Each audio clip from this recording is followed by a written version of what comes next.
way, folks, all right. I'm Tony Cross. I show people around here, in a way, as well as being part of the Astronomical Society. Welcome. What have you got there? Some goodies. Oh, I talked to you. Yes, oh yes, we should get some more. But you just say in the back what it is.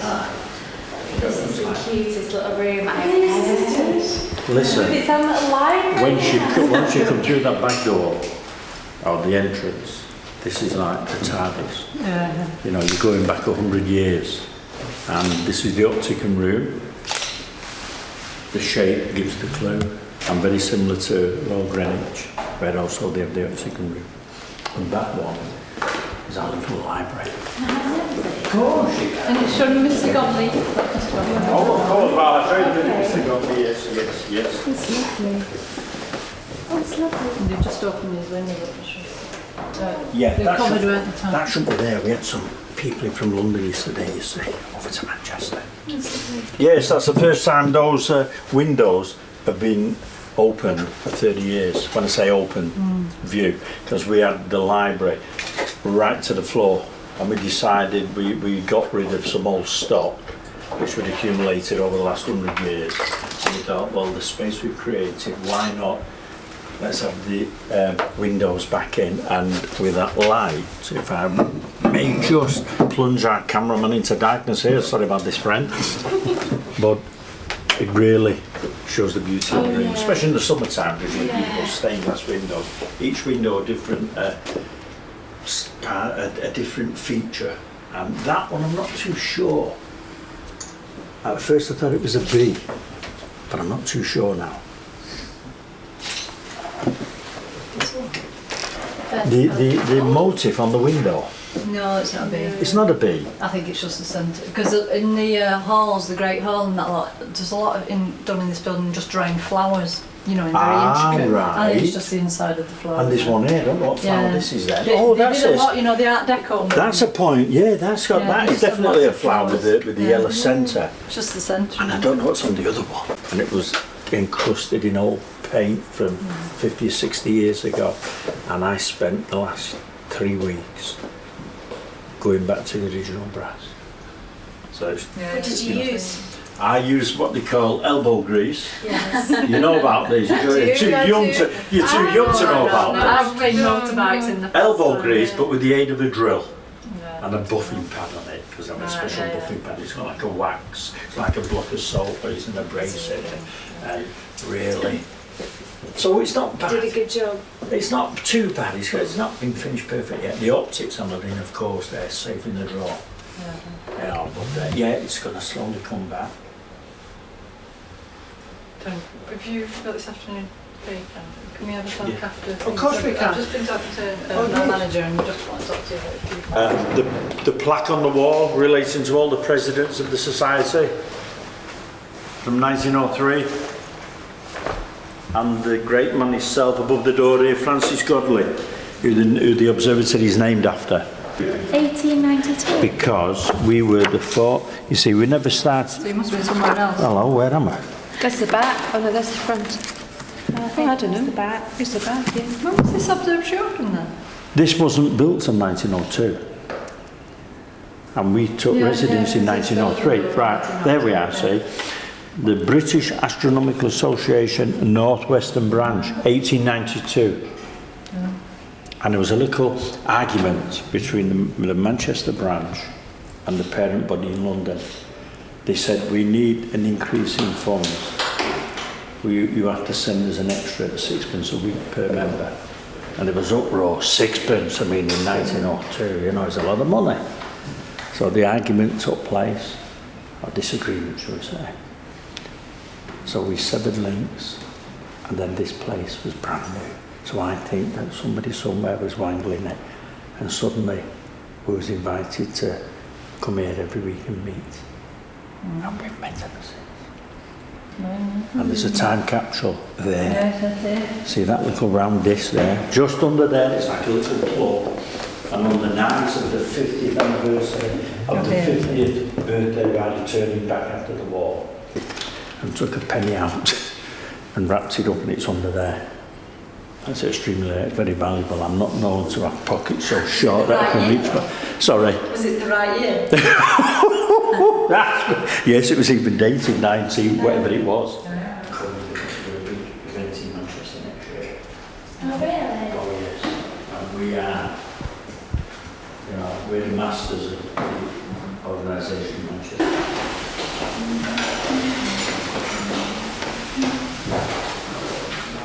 Like you back to the tower, oh that'd be crazy, wouldn't it? Anyway, by the way, I'm Tony, hello there, who are you? Jenny. Jenny, hello Jenny. Sam. Sam, hello Sam. Loretta. Loretta, oh that's very, my man went to Loretta Convent. You're Christine and you're very religious. Yeah, what was I going to? Oh, Kevin, hello Kevin. Don't forget Kevin. As you notice, Grubb of Dublin. He was the man responsible for building these instruments, which are located in every continent on the globe. Europe, Asia, Australia, America, very well known. The original plate camera, still in situ on the scopes. He was responsible for building the complete observatory as well as the instruments.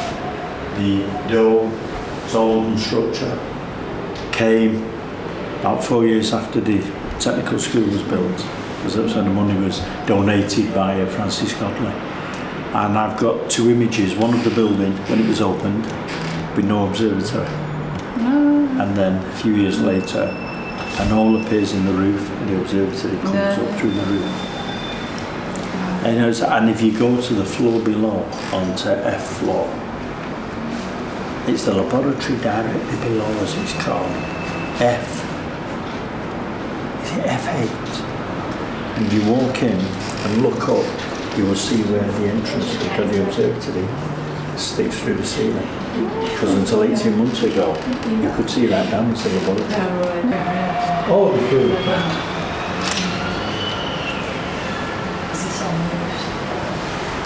Oh, yeah.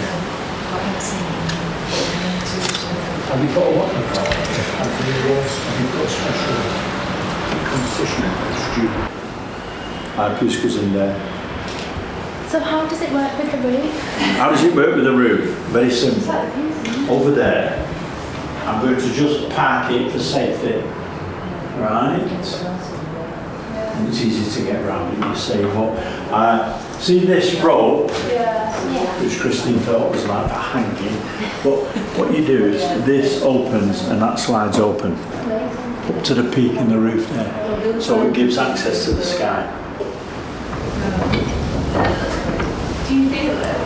Feel it, not much. Is the roof moving? It's the roof movement. No, it's the dome's rotating. Well, this is it, yeah. Now, the other thing mentioned in the floor, the telescope is not stood on the floor. The floor stops about 2 inches before the base of the telescope. And the telescope is suspended and standing on those massive girders as you was coming up the staircase. It makes sense because that floor wouldn't be able to hold it. Exactly. Yeah. Exactly. And I mean, in some places, like in the States, they have a rise and fall floor. So the floor's actually going up and down. Because remember, if I wanted to look at an object now at the zenith, which is the zenith is directly above your head, right? So I'm going to be on my hands and knees. So you can imagine how it's done. Yeah. Some people, for making observing comfortable, they buy an old dentist chair. You know, so you get in there, you go, so push the lever and it goes down and round and up and swinging, you know, an old hairdresser's chair or whatever. The telescope you saw downstairs, the brass one, that's where it's going to live. We've just added this bracket. We're going to place it on here.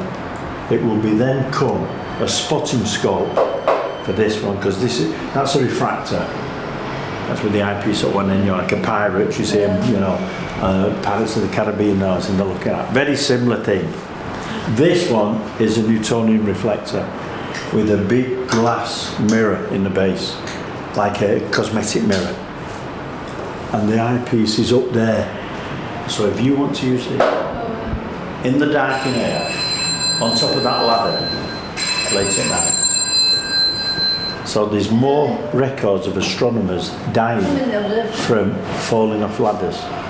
Because you know you're there, and then suddenly you step back, forget where you are, you've gone. That's it. We've also got all the telescopes linked up to the computer. We've got cameras attached to them. And downstairs where that table is now, there's a screen that comes down. So we can link direct live images on a Thursday evening. Because remember our members. Our youngest member is, she's 14. Our oldest member, also a girl, is 99 and will be 100 in 6 months. And us fellas, we just sort of die quick and we don't get to them great ages, you know what I mean? But yeah, so we've got a massive range of members in the society. Have you seen an increased interest lately? With Brian Cox and all the programmes? Brian Cox has done a lot to popularise astronomy. Buddy Brian Cox was to on the television and be his true self as a physicist. Nobody would watch it because they wouldn't know what he was talking about. But as a populariser of astronomy, brilliant. Brilliant. What's the best thing you've seen? The best thing I've seen? Well, not for public knowledge, but Arsenal Football Club, of course. Failing that, anything observed. Wife's face as well, of course. Yeah, Arsenal Football Club, the wife's face, exactly. Yeah. From the observatory, I think the thing that stands out in my mind was about 15 to 20 years ago. And I was in this very observatory, looking through the telescope when comet. I forgot what the name of the comet was now. No, not Comet Halley. Schumacher Levy, thank you very much indeed. Yeah, and it impacted into Jupiter, and we actually saw as Jupiter rotated the first signs of that impact, and it was enormous when you seen those big dark patches that appeared on the gaseous surface of the planet. They were bigger than the Earth. So if that fragment would have impacted on Earth, we won't be here now talking about it. The dome, that is one of the most unique domes in the country. It's only one of two in the whole of the British Isles. What's it made of? We know this because we did the tour. Oh, yeah, that's done it now. Oh, that's done it now. That is made of papier-mâché. Do you know, I saw that there, but I didn't think it would be because you can see there kind of. Well, Yeah. I didn't want to. It's been coated in the past, but Howard Grubb, that was his style of building. But how do you keep track of what you're observing? Because you switch the motor on. And that telescope is now moving. Right. See the angle there, this angle. That there is directly, excuse me, that is directly pointing to the pole of the Earth. That's in line with the pole of the Earth. Pole. North Pole, South Pole. So there is the South Pole. There is the North Pole. Right. Right. And this angle here, is relating to the latitude of Manchester. Right? So what's happening now? Those telescopes are moving ever so slow. The telescope is rotating around this axis. Right? So I'll show you what's happening. I will unlock it. Now, it's driving at the same speed as the rotation of the Earth. So how long will it take to go around that axis? Correct. Right? So what's happening now? If I was to speed that up and just show you what's happening. That's what it's doing. That's what it's doing.